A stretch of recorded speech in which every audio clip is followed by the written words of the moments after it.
Hello, students. Welcome to another session of mine. और जैसे कि मैंने आपको बताया था कि मैं हर थर्सडे को आप लोगों के साथ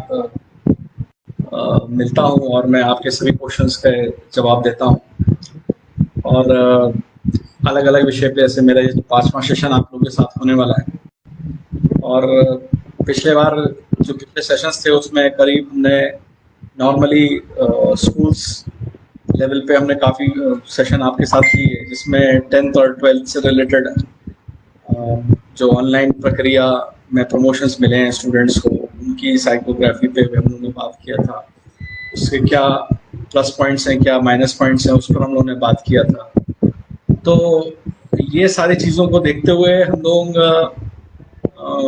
काफ़ी लोगों का सजेशंस आ रहा था कि हम लोग अब कुछ ऐसी चीज़ों पे बात करें कि इस कोविड टाइम पर हम लोग किस तरह से अपना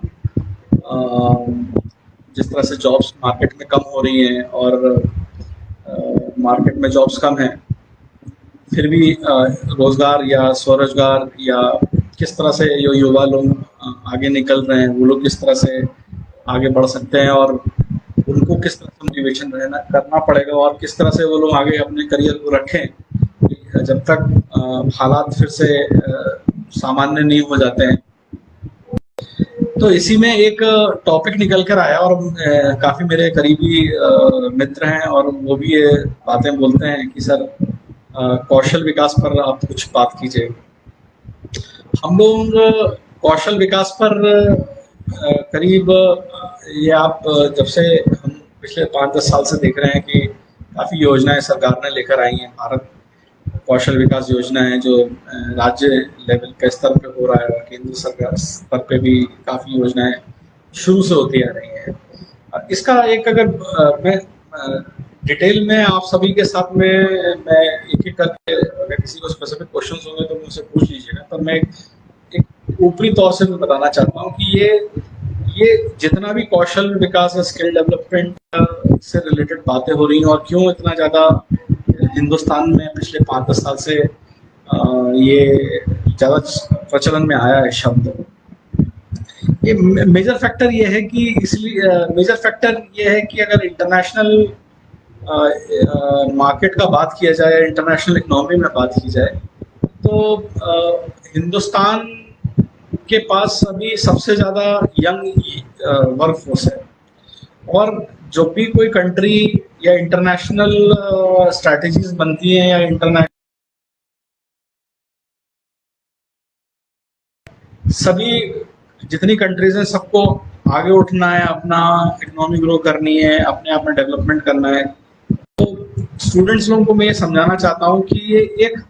कौशल विकास योजना एक स्टूडेंट से रिलेटेड नहीं है, ये एक युवा लोगों से रिलेटेड नहीं है। ये एक्चुअली ब्रॉड प्रोस्पेक्ट पे दिखाया तो कंट्री लेवल की समस्या है।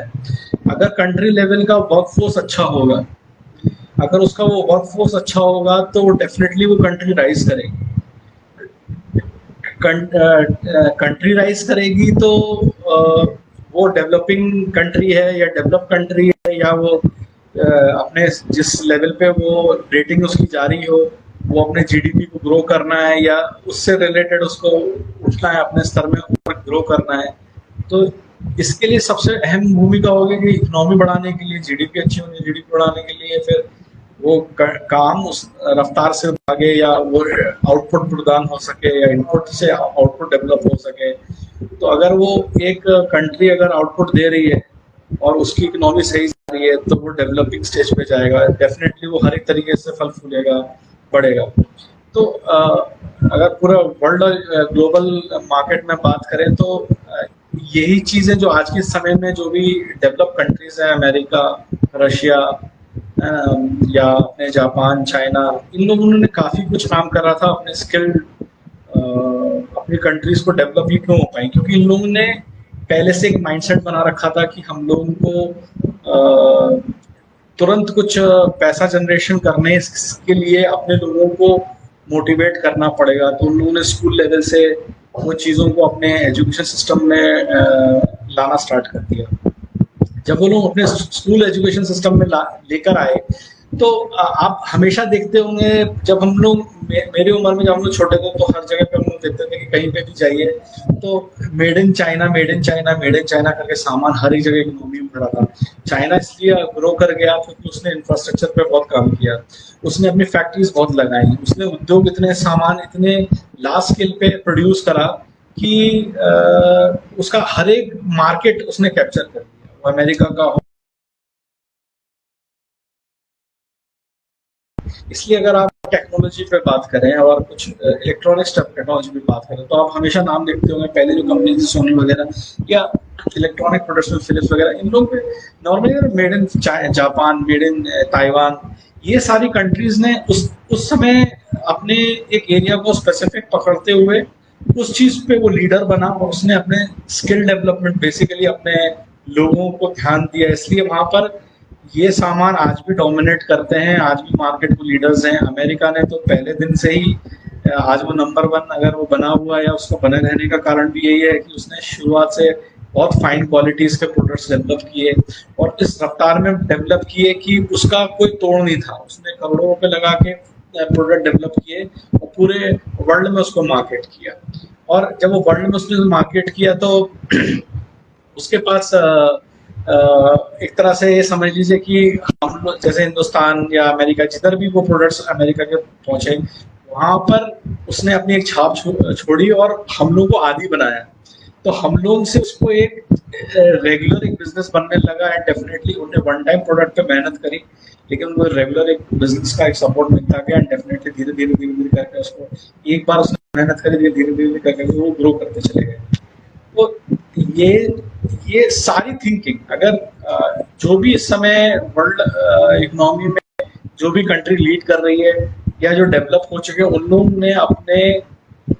अपने बेसिकली अर्निंग पावर बढ़ाने के लिए लोगों को प्रोत्साहित किया कि आप इस इकोनॉमी को डेवलप करेंगे, इससे आपसे अगर कुछ आउटपुट निकालना है तो आपको एक काम सीखना होगा एंड दैट इज, और ये आपकी रोजी रोटी को तो बढ़ाएगा लेकिन कंट्री को भी आगे बढ़ा ले जाएगा। हिंदुस्तान की अगर बात करें तो टॉप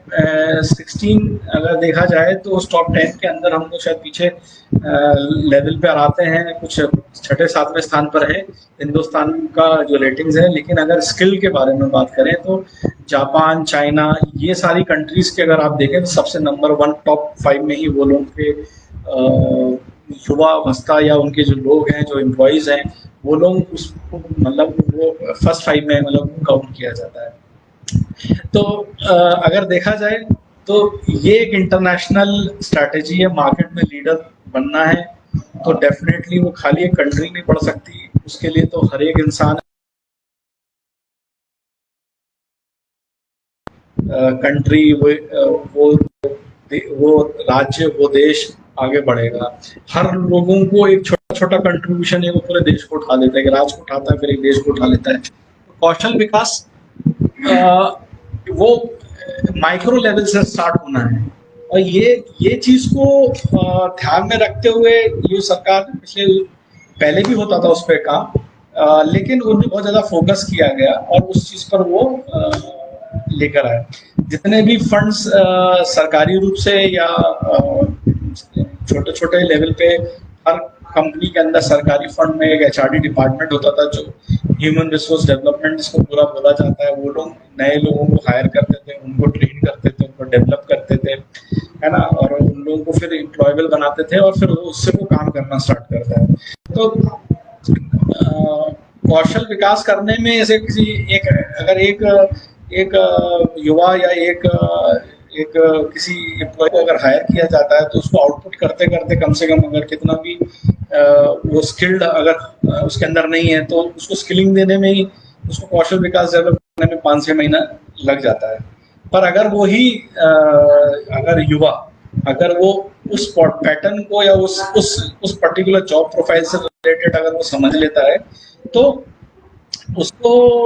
वो पहले से अनुभव है और उसको मालूम है कि हमको क्या काम, किस चीज पे हम हायर हो रहे हैं और क्या चीज है, तो कंपनी को भी फायदा होता है कि पहले दिन से या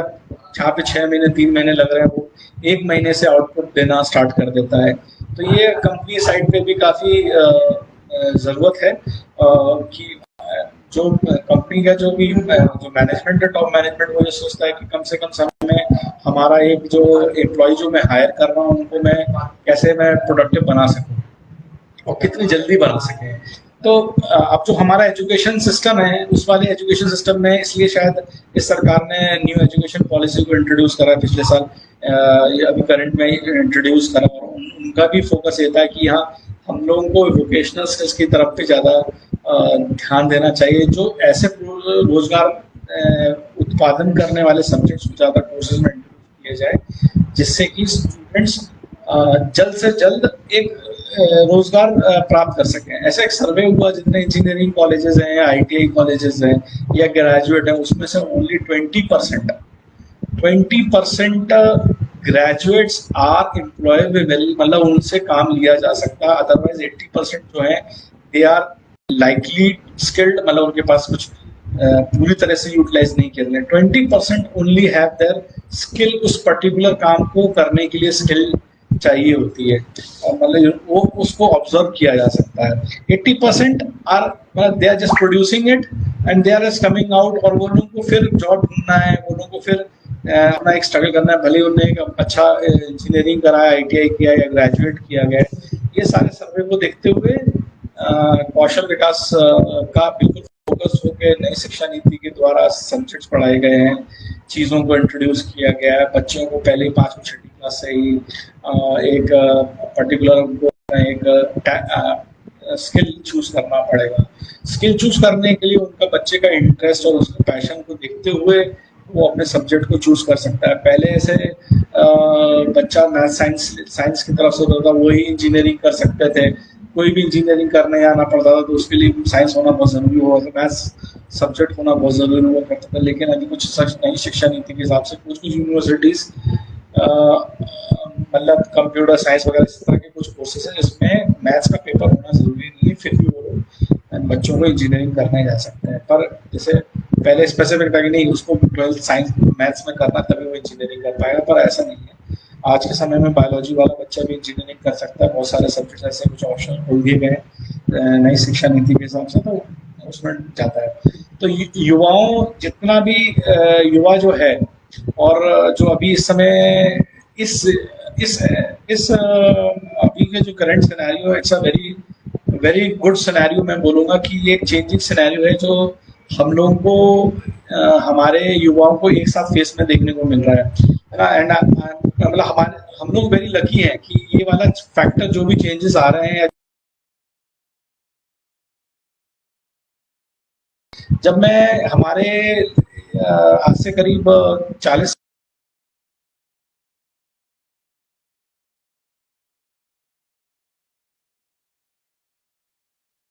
पिताजी लोग या आपके घर में जो भी बड़े रहे होंगे, वो लोग उस समय इंफॉर्मेशन नहीं था। उस समय छोटे से जगह पे ही वो लोग सारे इंडस्ट्रीज लगाई जाती थी। देश आज़ाद हुआ था, इंडस्ट्रीज सेटअप की गई थी। तो वहाँ पर इंडस्ट्रियल एज बोला जाता था, वहाँ पर लोगों को हायर करना है और उनको इंडस्ट्री के हिसाब से काम करना है। लेकिन अब जिस तरह से हम लोग एक स्टेप आगे गए, तो फिर एक कंप्यूटर एज आई। जब हम लोग अपने कॉलेज लेवल में गए तो हम लोग को समझ में आया कि हाँ एक कंप्यूटर है। लोगों ने बोला कंप्यूटर आ जाएगा तो बहुत से लोगों की रोजगार, इंडस्ट्रियल एज वाले लोग बोले कि रोजगार खत्म हो जाएंगे, पर ऐसा नहीं है। कंप्यूटर्स आने से चीज़ें और फास्ट हुई, बहुत सारी अपॉर्चुनिटीज खुलना स्टार्ट हुई, है ना। एक कंप्यूटर 100 लोगों का काम कर सकता है, 1000 लोगों का काम कर सकता है, 1 लाख आदमी काम कर सकता है, लेकिन एक एक्स्ट्रा ऑर्डिनरी आदमी का कोई कंप्यूटर काम नहीं कर सकता। तो खैर ये तो एक प्लस पॉइंट है, और हम ह्यूमन रिसोर्स सबसे ऊपर है, और ह्यूमन रिसोर्स को टेक्नोलॉजी का साथ लेना है। इसलिए आज का जो पैटर्न है, अब जो करंट चल रहा है, वो ना इंडस्ट्रियल एज है ना वो कंप्यूटर एज है, वो एक इंफॉर्मेशन एज है। वो कंप्यूटर के ऊपर बढ़ चुकी है, जहाँ पे मोबाइल, कंप्यूटर और इंफॉर्मेशन एक साथ जारी है। अगर आप देख रहे होंगे आज के समय में हम लोग के पास टीवी में इंटरनेट भी है, तो रेडियो भी सुन रहे हैं, तो उसमें हम लोग डिश टीवी भी देख रहे हैं, टेलीफोन सर्विसेज भी है, इंटरनेट के माध्यम से हम लोग कहीं भी कनेक्ट हो जा रहे हैं। That is information age. तो ये 3 फैक्टर्स हैं। हम लोग जब इंडस्ट्रियल एज थी तो इंडस्ट्रियल एज के हिसाब से कौशल विकास हुआ। जब डेस्कटॉप कंप्यूटर एज आई तो कंप्यूटर के हिसाब से उस हायर स्पीड वाला, क्योंकि इंडस्ट्रियल एज में जो काम कर चुका है वो कंप्यूटर एज में उसको अपग्रेड करना पड़ा। लेकिन आज की जनरेशन देखा जाए तो they are born with mobile phones, they are adapted with social media, they are adapted with the entire structure. जो नॉर्मली हम लोगों ने कंप्यूटर को 12वीं क्लास के आसपास देखा था, 9वीं 12वीं में हम लोग पहली बार इंट्रोड्यूस होते कंप्यूटर में। लेकिन आज के समय में इंफॉर्मेशन एज में आज हमारा बच्चा भी जो घर में है वो स्मार्टफोन से इंटरेक्शन कर रहा है और चीज़ें वो आगे जा रहे हैं। तो हैं और जो भी मेरे से बात करते हैं कि सर ये कौशल विकास और इंफॉर्मेशन एज है, इसमें हम लोग किस तरह से अपने आप को अपग्रेड कर सकते हैं। तो हर एक चीज़ में एक अपना प्लस पॉइंट है और एक नेगेटिव पॉइंट भी है। कि प्लस पॉइंट अगर देखा जाए तो ये है कि अभी we are not limited to one person, we are not limited to one geography, we are not limited to one particular. हम लोग को अगर कुछ चीज़ में अपग्रेड होना है तो डेफिनेट आईटी पार्ट है और हम उसमें अपग्रेड कर सकते हैं। मैंने आपको बताया कि एक कंट्री लेवल पे ये बहुत बड़ा एक स्तर पे ये एक युद्ध छिड़ा हुआ है कि भाई जिसकी इकोनॉमी सब उसी की इकोनॉमी सबसे ज़्यादा तेज बढ़ेगी और वो आगे जाएगा, जिसका वर्क फोर्स है, मैन फोर्स उसका ज़्यादा कौशल होगा, जिसके अंदर स्किल्ड होंगे, तो उतने तेजी से वो कंट्री स्पीड अप होगी, तो कंट्री भागेगी। तो इसलिए ये इंटरनेशनल मार्केट में रूल कर सकें, इंटरनेशनल मार्केट में इंडिया आगे बढ़े, इंडिया लीड करे, इसके लिए स्किल इंडिया आया है, कौशल विकास योजना पे ज़्यादा स्तर किया जा रहा है। वो खाली बच्चे को रोजगार प्राप्त करने का नहीं, वो कनेक्शन उसका इंटरनेशनल लेवल पर एक जब पूरा दिल्ली में बैठ के सारी मिनिस्ट्रीज देखती हैं तो वो वहाँ पे कनेक्ट होता है। तो एक युवा कितने लिए इम्पोर्टेंट है वो एक इंडिया के लिए ये इससे समझा जा सकता है। इसको ब्रेक डाउन करते हैं और मैं अपने डिस्कशन को एक लेवल और नीचे लेकर आता हूँ कि अब बच्चों को क्या करना चाहिए और बच्चों को किस तरह से अपने स्किल्स पे काम करना चाहिए। जैसे कि मैंने बताया कि जितने भी अब पिछले जो एजुकेशन सिस्टम को चेंज किया गया उसमें 80% normally graduates are likely to be employable, मतलब उनको 100% एम्प्लॉयबल बनाया दिया। ओनली 20% आर ओके, ये होते हैं जिनको अपन लोग कंज्यूम कर सकते हैं, रेडी टू मूव करते हैं। अब ये अगर 80% को हम लोग पूरा कोशिश करें, एटलीस्ट अगर 40% और खींच लें तो टोटल 20 + 40 60% अगर हमारे जो युवा है जो इंजीनियरिंग कॉलेज से और ग्रेजुएट कॉलेज से सभी यूनिवर्सिटी से निकल रहे हैं, अगर इनको ऑब्जर्व कर लिया जाए और ये रेशियो अपना 20% से बढ़कर 60% या 70% तक आ जाता है तो इंडिया क्यों नहीं इसके महाशक्ति बन के निकलता है। और ये युवा शक्ति एक महाशक्ति हमारे देश को प्रदान कर सकती है। और देखा जाए सबसे ज़्यादा यंग फोर्स अगर बोला जाए तो इंडिया प्रोड्यूस करता है सबसे ज़्यादा। इंजीनियरिंग कॉलेज IT है, ये पढ़ने का सबसे ज़्यादा हमारे देश में हम लोग का एजुकेशन सिस्टम प्रोवाइड कर रहा है कि हर साल हम लोग लाखों की तादाद में हम लोग ग्रेजुएट्स निकाल रहे हैं, PG पोस्ट ग्रेजुएट्स निकाल रहे हैं, है ना। हम लोग की जनसंख्या के हिसाब से हम लोग सबसे ज़्यादा लीड कर रहे हैं। तो इसलिए ये सारी चीज़ों को बढ़ावा दिया जा रहा है। जैसे जो 20% वाला फैक्टर मैंने आपको बताया कि आर एम्प्लॉयबल, एक अगर 100 लोग निकलने उसमें 20 लोग ही एम्प्लॉयबल हैं। ये अगर हम लोग एक कंपनी को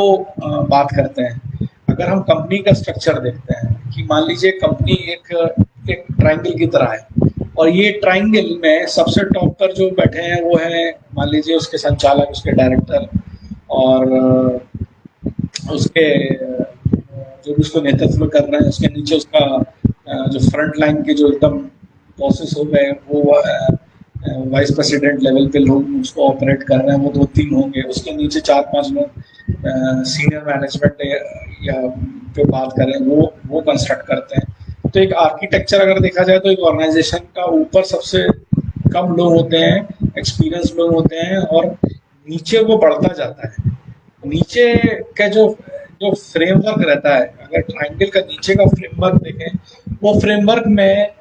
ऐसे ज़्यादा लोग होते हैं जो मतलब फील्ड में दौड़ रहे हैं, फील्ड पे काम कर रहे हैं, जो वर्कशॉप में काम कर रहे हैं, उनकी संख्या ज़्यादा होती है। उनको कमांड करने के लिए सुपरवाइजर या मैनेजर, फिर उसके ऊपर जनरल मैनेजर या सीनियर मैनेजर से करके हर ऑर्गेनाइजेशन एक अपना एक आर्किटेक्चर बनाती है और देती है।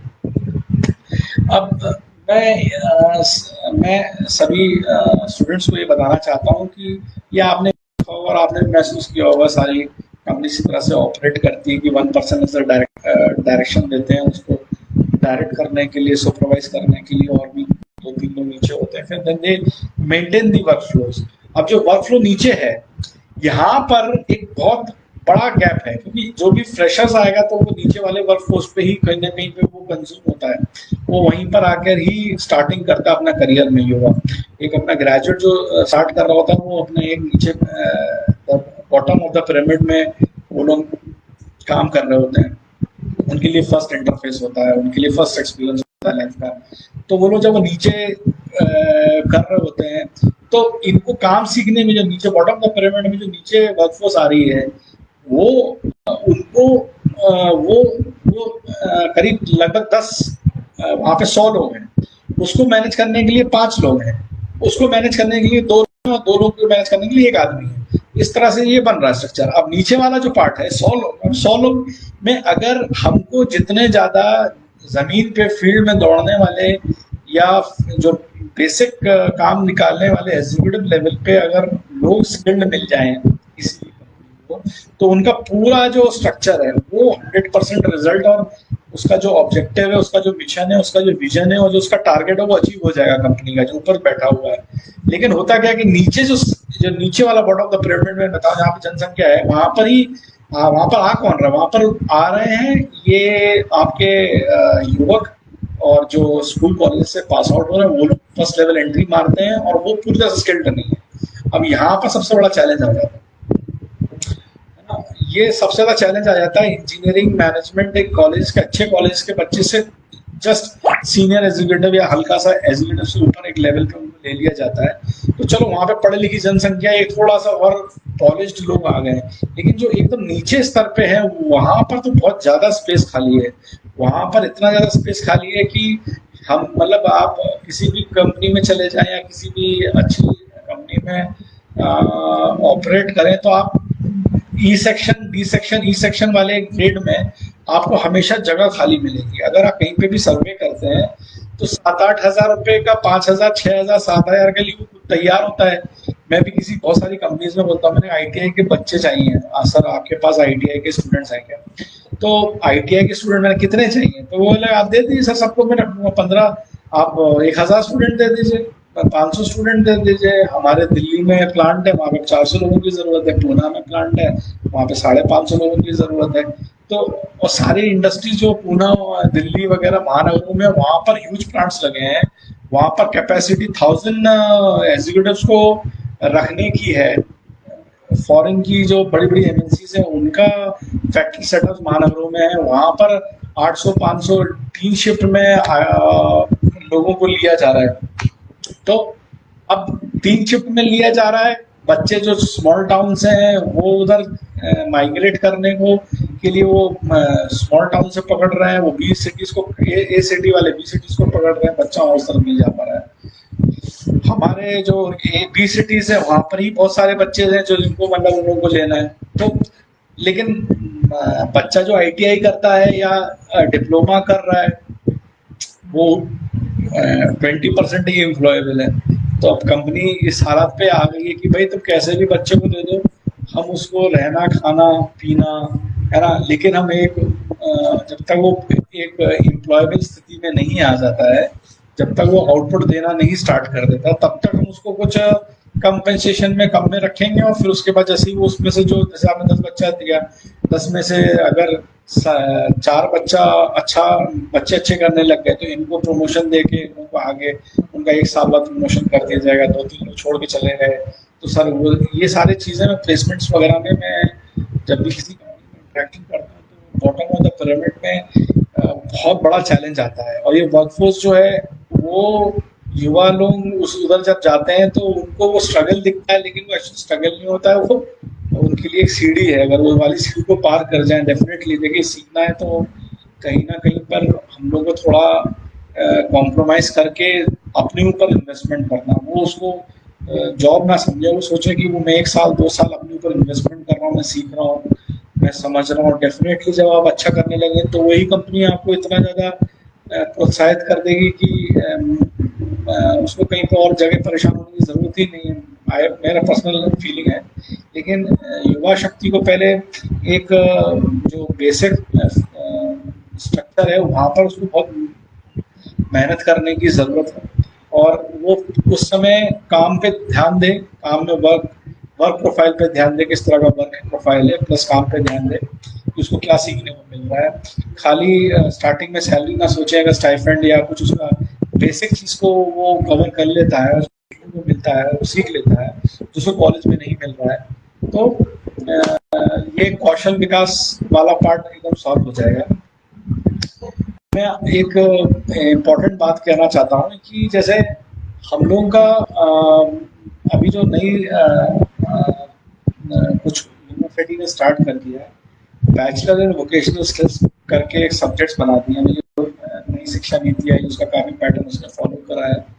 हम लोग भी उस पर बहुत कुछ काम कर रहे हैं, और हम लोग भी ये मैं इस मंच के द्वारा, इस प्लेटफॉर्म के द्वारा आज लाइव जब मैं हुआ हूँ तो मैं ये बात भी अपने सभी स्टूडेंट्स को बता देना चाहता हूँ कि हम लोग भी एक डॉक्टर कलाम साक्षरता मिशन एक हमारा एक प्लेटफॉर्म है, जहाँ पर हम लोग नेशनल स्किल डेवलपमेंट काउंसिल से रिलेटेड जितने भी सर्टिफिकेशन, छोटे छोटे स्किल्स के सर्टिफिकेट्स होते हैं, जैसे एम्ब्रॉयड मेकिंग, ब्यूटी पार्लर का होता है, लैपटॉप मेकिंग, मोबाइल मेकिंग, इन सभी के technician, furniture related, salesman, executive,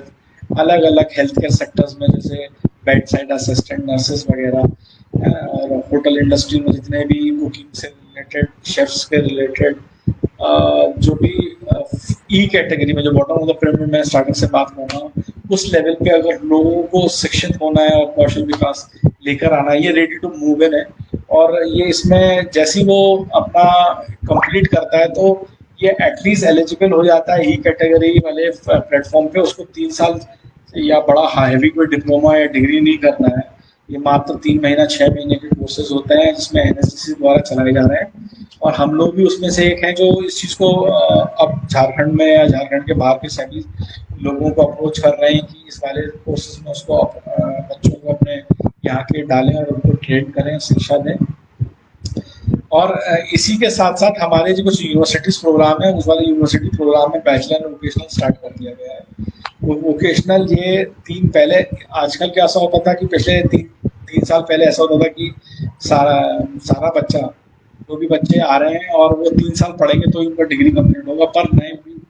bachelor vocational skills में जो डिग्री को स्टार्ट किया गया नई शिक्षा नीति के हिसाब से, उसमें बच्चा अगर 1 साल करता है तो उसको वो डिप्लोमा मिल जाएगा, और फिर उसके बाद वो 1 साल करके ही वो कहीं पे भी एम्प्लॉयबल हो सकता है, वो अपनी मर्जी से पढ़ाई को छोड़ सकता है। फिर 10, 5, 4 साल जितने भी समय के बाद वो वापस आता है तो उसको फिर से रिपीट बैचलर प्रोग्राम नहीं करना, उसको सेकेंड ईयर में एडमिशन मिल जाएगा। तो जब वो सेकेंड ईयर फिर वो 1 साल पढ़ता है, और मान लीजिए पहले साल पढ़ा, फिर 4 साल के लिए 2 साल के लिए जॉब पे चला गया, फिर वो जॉब सीख के उसको लगता है कि मुझे सेकेंड ईयर कर लेना है, तो सेकेंड ईयर में उसका एडमिशन उसी एनएसडीसी के जो एनएसक्यूएफ लेवल है उस लेवल के हिसाब से उसको कहीं पे भी दूसरे उस वाली यूनिवर्सिटी में एडमिशन मिल जाएगा, और वो अपना सेकेंड ईयर कंप्लीट करेगा। सेकेंड ईयर कंप्लीट करते करते उसको पोस्ट ग्रेजुएट डिप्लोमा का एक सर्टिफिकेट मिल जाएगा, और फिर उसका मन करता है कि मैं थर्ड ईयर भी करूँगा, मैं जॉब करने जा रहा हूँ, तो वो पढ़ाई को वहीं ब्रेक कर सकता है। वो 3 साल के लिए फिर वो कहीं पे अपना जॉब करे और वो अपनी पढ़ाई को ब्रेक कर सकता है। अब जब उसको फिर से मन करता है, अगर मान लीजिए कि मेरे 2 साल कंप्लीट हो गए, मैंने 3 साल और कर लिया, टोटल मेरे पास 5-6 साल एक्सपीरियंस है, मुझे डिग्री कर लेना चाहिए, तो वो फर्स्ट ईयर सेकेंड ईयर के आधार पे बैचलर इन वोकेशनल प्रोग्राम में वो जाकर अपना थर्ड ईयर कंप्लीट कर सकता है उसी यूनिवर्सिटी के साथ, और अपना फाइनल या थर्ड ईयर कंप्लीट करेगा तो उसको एक डिग्री होल्डर की तरह उसको रखा जाएगा। तो इस तरह से अब आज की शिक्षा नीति के हिसाब से मैं सारे स्टूडेंट्स को ये बताना चाहता हूँ कि अब पढ़ाई भी जो यूनिवर्सिटी पहले हिसाब से 3 साल करना है, 2 साल करना है, मास्टर्स 2 साल करना है, 3 साल करना है, ये नई शिक्षा के हिसाब से ब्रेक हो सकता है। और एक और बात, जो मेन है बैचलर वोकेशनल प्रोग्राम्स के अंदर, ये पूरा स्किल्ड ओरिएंटेड है। इसका मतलब ये है कि जो एक साल भी पढ़ रहा है, एक साल के जो ब्रेक करके वो पढ़ रहा है, उसमें वो 70% उसका पूरा जो भी 70% of the course curriculum is design in such a way, वो इस तरह से बनाया गया है कि उसको वो कंपनी इंटरफेस के साइड पर करना है। तो मतलब एक तरह से ये रहेगा कि ऑन द जॉब ट्रेनिंग चलेगा। 30% कवर करने के लिए वो यूनिवर्सिटी कैंपस आएगा, और रेस्ट 70% जो है वो यूनिवर्सिटी पार्ट पे के द्वारा जो भी प्लेसमेंट्स किसी इंडस्ट्री के साथ उसका जो टाइप है, उस रेलिवेंट ब्रांच में, रेलिवेंट सब्जेक्ट पे, उसको वहाँ पर वो कार्यरत रहेगा। उस कंपनी के साथ, उस यूनिवर्सिटी के साथ वो उनको एक सिग्नेचर के साथ उनको इंटर्नशिप करने को मिलेगी, और वो पीरियड को काम खत्म करेंगे। तो सभी स्टूडेंट, आप लोग इतना पेशेंसली मुझे सुने, और आपने आज समय मेरे को दिया, उसके लिए मैं सभी जो भी जितने लोग मुझे लिखते रहे और जिन लोगों ने मुझे इस टॉपिक के लिए प्रेरित किया आपसे बात करने के लिए, मैं और डॉक्टर कलाम साक्षरता मिशन के लिए नेक्स्ट जो आने वाले सेशन है उसमें मैं आपसे बात कर लूँगा। पर फिलहाल अभी मैं मेरा जो आधे घंटे का सेशन है वो मैं यहाँ पे मैं इसको विराम करता हूँ, और मैं जस्ट पूरा कंप्रेस करता हूँ। मैंने आपको क्या क्या चीज़ों में मेरे सारे स्टूडेंट्स को मैंने बताया कि ये जो स्किल डेवलपमेंट है या कौशल विकास है, वो खाली एक स्टूडेंट को देखते हुए, एक युवा को देखते हुए नहीं बनना। एक्चुअली में अगर भारत को महाशक्ति बनना है तो युवा शक्ति को मजबूत करना पड़ेगी। ये सरकार का उद्देश्य है, इसलिए स्किल डेवलपमेंट हो रहा है। महाशक्ति बनेगा तो हम लोग हिंदुस्तान पूरे अपने वर्ल्ड में नाम करेंगे, और डेफिनेटली वो हर तरीके से जब एक मजबूत होता है तो वो युवा, कुछ भी अगर घर मजबूत होता है तो हर तरीके से सक्षम होता है, जिसके लिए बढ़ने के लिए प्रोस्पेरिटी हर तरीके से आती है। दूसरा टॉपिक मैंने बोला, आपको बताया कि अगर हम किसी कंपनी की बात करते हैं तो युवा शक्ति जो है उन लोगों को स्किल होने के लिए बेसिक जो आप सीधे तो डायरेक्टर या वाइस प्रेसिडेंट या जनरल मैनेजर तो नहीं अपॉइंट होंगे। आपको अपॉइंट होने के लिए आपको सबसे पहले वहाँ तक आप डेफिनेटली 5-10 साल में पहुँच जाएंगे, डेफिनेटली आपके अंदर टैलेंट है, लेकिन स्टार्टिंग आपको देने के लिए कहीं ना कहीं पे किसी कंपनी के साथ स्किल डेवलपमेंट ओरिएंटेड, आपका जिसमें इंटरेस्ट हो, आप इसमें पैशन हो, आपको उसके साथ जुड़ना चाहिए और अपना छोटे छोटे सर्टिफिकेशन कोर्सेज को करना चाहिए, जो कंटिन्यूसली आपकी जो एजुकेशन, जो नॉर्मल एजुकेशन, ट्रेडिशनल एजुकेशन कर रहा है, उससे हट के सोचना पड़ेगा। कोविड के दौरान आपको सरवाइव करने में मेरा भी कल एक डिस्कशन चल रहा था कि अगर हम आज के समय में एक लड़का, एक बच्चा, एक स्टूडेंट अगर केवल छोटा सा वर्ड पेंट या कोरल ड्रॉ सीख लेता है तो 500 रुपये, 200, 250 रुपये से उसकी अर्निंग पर डे की स्टार्ट आ सकती है। 250-500 रुपये से वो स्टार्ट कर सकता है पर डे के हिसाब से। हर घंटे में ये 250-500 रुपये अर्न कर सकता है अगर उसके अंदर वो टैलेंट आ जाए। तो वो अगर मान लीजिए 4-5 लोग भी आ गए तो महीने के दिन का 1000 हो गया और महीने के 30-40 हज़ार हो जाते हैं। पर वो छोटी चीज़ पे फोकस करना हो। 40,000 रुपये महीने का सैलरी लेने से अच्छा है कि अगर वो ब्रेक डाउन करके कौशल, मैंने आपको बताया कि बॉटम ऑफ द पिरामिड में वो स्किल को अगर वो अनुभव कर सकता है तो उसको छोटे छोटे गोल्स मिल जाएंगे जहाँ पर वो छोटा छोटा अर्न कर सकता है। कोविड में ये सबसे आज जहाँ पे जॉब छूट रही है, जहाँ पर लोग बेरोजगार हो रहे हैं, जॉब की अनसर्टेनिटी है, तो उनको ये short term courses, skilled oriented courses जहाँ पर उनका पैशन भी है और विजन भी है, वहाँ पर वो फोकस कर सकते हैं। और अपने आप को जब सामान्य स्थिति हो तब तक के लिए अपने आप को मेंटेन करा जा सकता है और अपने आप को अपने ऊपर ध्यान दें। और लास्ट में मैंने आपको ये बताया कि किस तरह से एक यूनिवर्सिटी लेवल पे, एक स्कूल लेवल पे नई शिक्षा नीति को रिफाइन करा गया और यूनिवर्सिटी लेवल पे भी बैचलर वोकेशनल प्रोग्राम इंट्रोड्यूस करे गए हैं, जिससे कि बच्चा पहले दिन, 1 दिन, 3 दिन, 4 दिन नहीं, वो जितने भी समय एक एजुकेशन सिस्टम में आता है, एजुकेशन सिस्टम का वो पार्ट हो रहा है, तो उसको पहले दिन से ही एक कॉर्पोरेट फीलिंग आए कि हाँ एक कॉर्पोरेट की तरह उसको एक उसका लाइफस्टाइल डेवलप हो, स्किल डेवलप हो, जिससे कि वो इजीली कंज्यूमेबल हो जाए, जिससे बॉटम ऑफ पिरामिड की जो मैं बार बार आपको ये शब्द यूज कर रहा हूँ कि किसी भी कंपनी में जाए तो 80% जो अनएम्प्लॉय वाला कैटेगरी है जो ग्रेजुएट पास हो रहे हैं, 100 लोग में से 80 लोग बेरोजगार टाइप के निकल रहे हैं, जो 20 लोग हैं वो वाला फैक्टर को बढ़ाया जा सके। और फिलहाल आज के लिए सभी लोगों को थैंक यू, और होप आप सभी लोगों को मज़ा आया होगा और आपने मुझे सुना। कोई भी क्वेश्चन है हर बार की तरह आप मुझे लिख सकते हैं, लिखते रहिए, मुझे कॉल भी करते रहिए। मैं आप सभी के फ़ोन से काफ़ी मोटिवेटेड होता हूँ, आप लोगों के मैसेज से काफ़ी मोटिवेटेड होता हूँ। और हम लोग भी एक स्किल से रिलेटेड एक प्रोग्राम स्टार्ट कर रहे हैं जिसका कोविड में लगाओ टैलेंट का तड़का, इस नाम से हम लोग